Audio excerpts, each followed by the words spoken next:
I'm here with Adrian Carrick, who's a mortgage specialist with the Royal Bank of Canada, and we're inviting Adrian to share with us what's happening in the world of mortgages and mortgage and market trends. Adrian, thanks for coming by. Pleasure to be here again. So you've came prepared to share some information. Absolutely. Lucas, today I thought I'd talk about three changes that recently happened with federal legislation in March of this year. Things that might affect people that you're dealing with.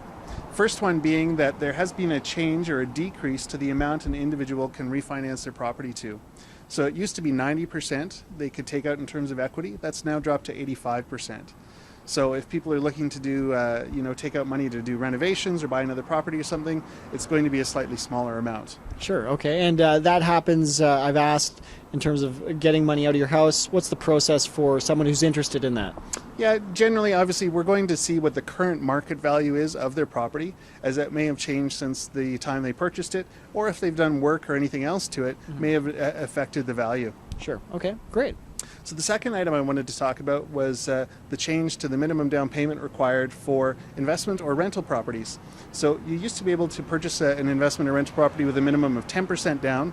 That's now gone to 20% down payment.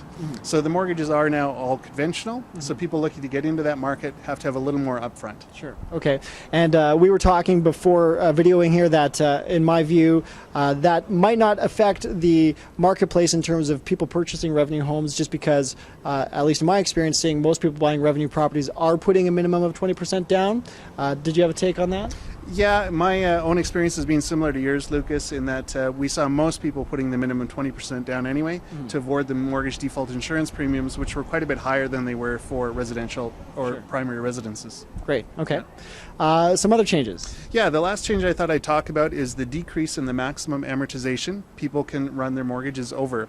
So that's dropped from 35 years down to 30 years. So those individuals looking to get into a slightly larger and more expensive home may have to either come up with a little bit more in terms of a down payment to bring the payment down, or consider a property that's slightly lower in purchase price.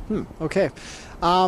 Great. And there was other polls you were going to share possibly about? Yeah, I just wanted to share. RBC recently did a poll, and obviously, the younger generation is coming online and going to the internet to find out information about properties and everything else.